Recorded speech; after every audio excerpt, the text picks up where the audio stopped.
you need to have unanimity within BRICS to get something on the agenda. So that wasn't going to happen. The other thing which was really foreshadowed from the previous summit in Johannesburg was the creation of a new class, if you like, of BRICS member.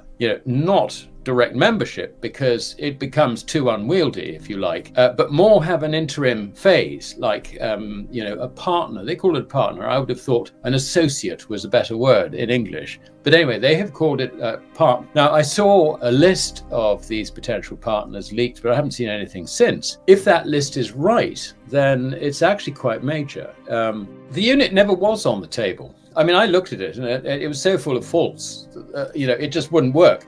It was quite clear that the authors didn't understand credit. There was absolutely no mention of what interest rate, credit based on the unit would bear. I mean, it's fundamental, and they missed that entirely. No. Is quite simply something that is owed, if you like, because the other side of it is an obligation to pay. And everything is credit. If you look at a bank balance sheet, you've got deposits on one side and you've got liabilities on the other side. So, liabilities to deposit holders on the other side. As far as the bank is concerned, deposit holders are a liability which they have got to discharge. So your deposit is basically, it's not money that you own. It is an obligation of your bank to pay you. The definition of credit basically is you have credit on one side and you have an obligation on the other side. Always. It is not final settlement. Final settlement is the discharge of a debt, absolutely.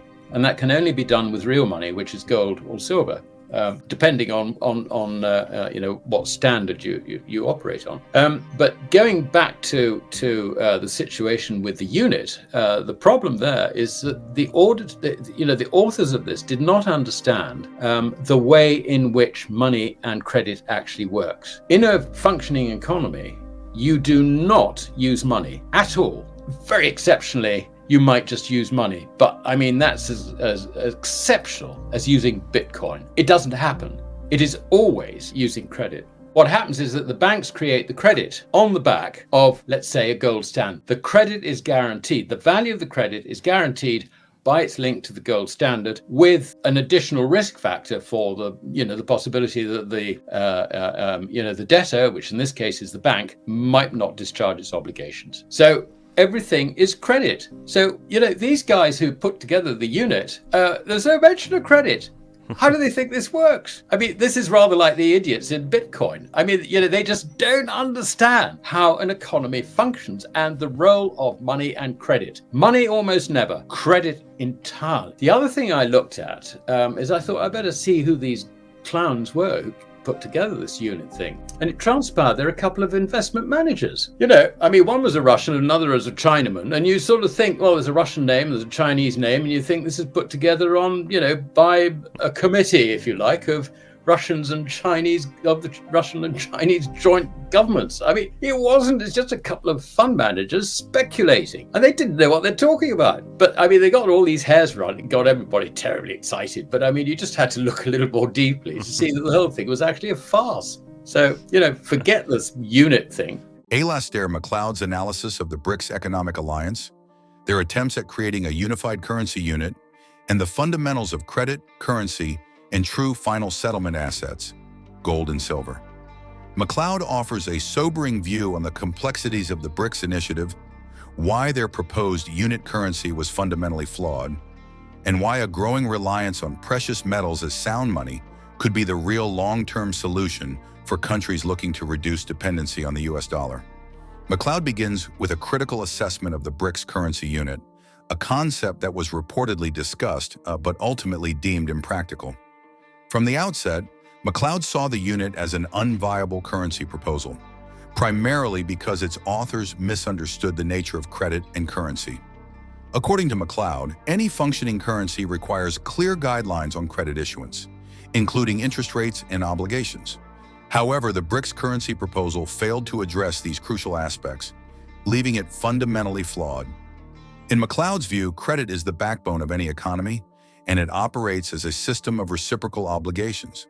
In simple terms, credit is something that one party owes to another, and it comes with a corresponding obligation to repay. When banks lend money, for instance, They create credit that appears as deposits on one side of their balance sheets and as liabilities owed to depositors on the other. This setup reflects the dual nature of credit. It is always balanced by an obligation.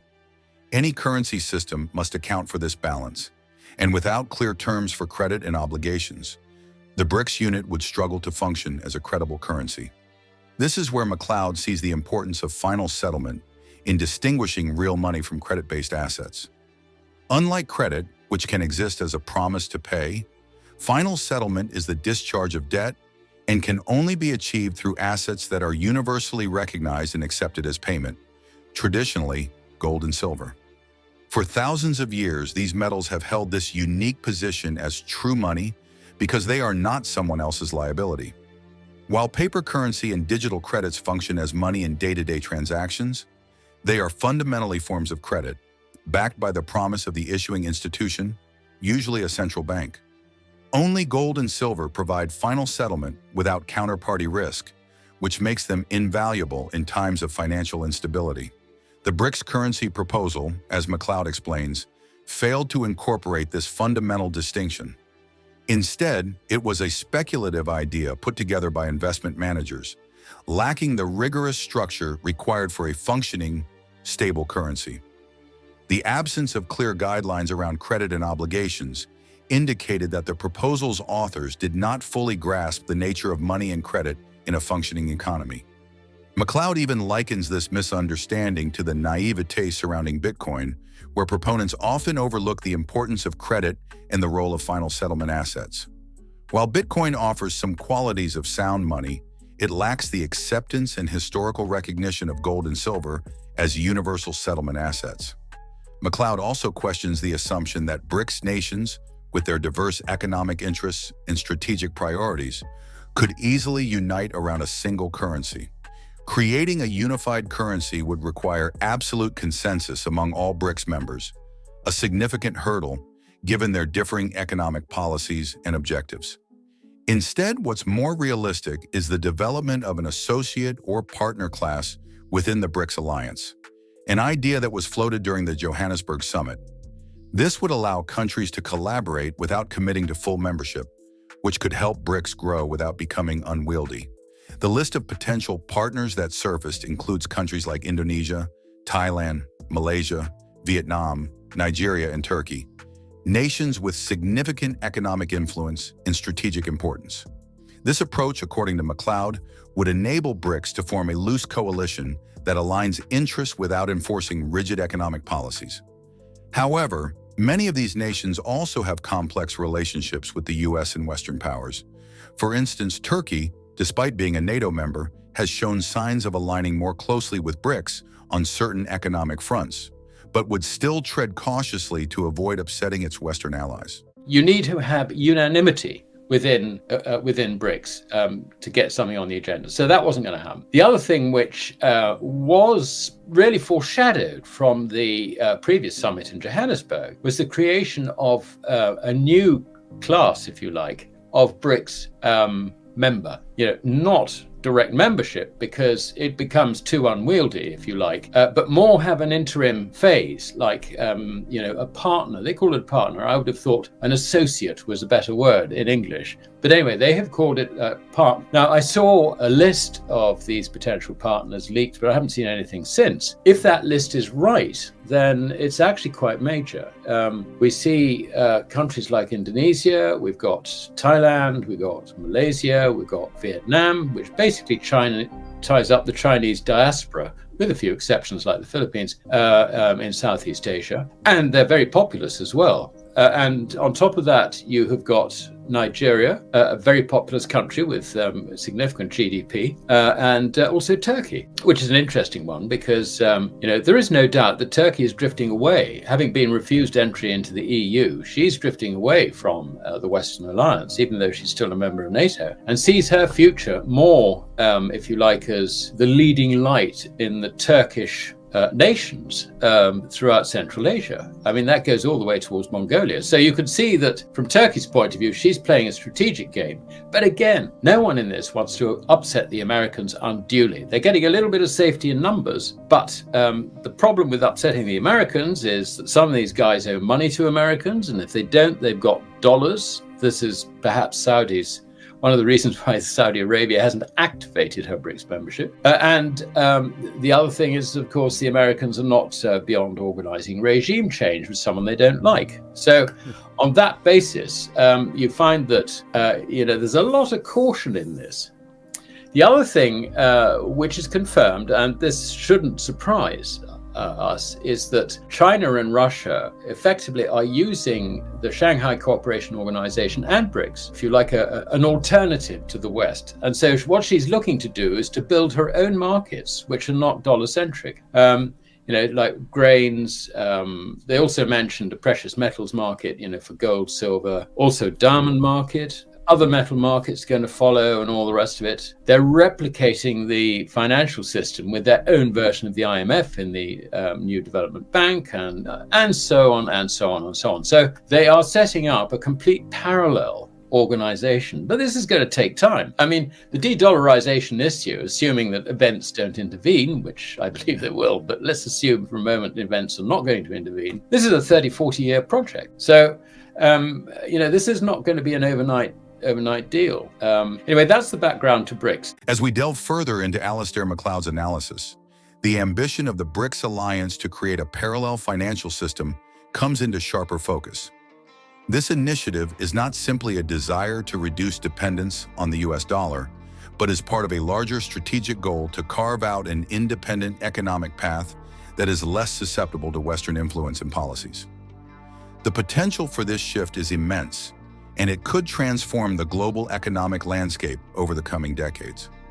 Macleod emphasizes that while the BRICS nations may not have succeeded in introducing a unified currency, the alignment of these countries around the idea of using precious metals, especially gold, as a cornerstone for economic security speaks volumes.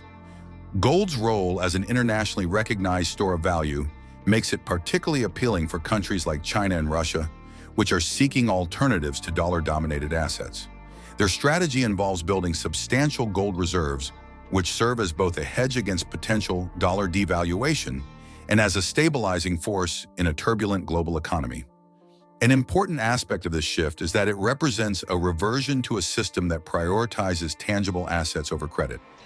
The fiat currency system, which relies heavily on the issuance of debt, is vulnerable to inflationary pressures and currency devaluation. In contrast, a system anchored by precious metals provides intrinsic value and stability. This is why, as Macleod suggests, countries that are wary of the dollar's volatility are increasingly turning to gold. It's a form of final settlement that transcends national policies and provides a hedge against systemic risks inherent in a debt-driven global economy.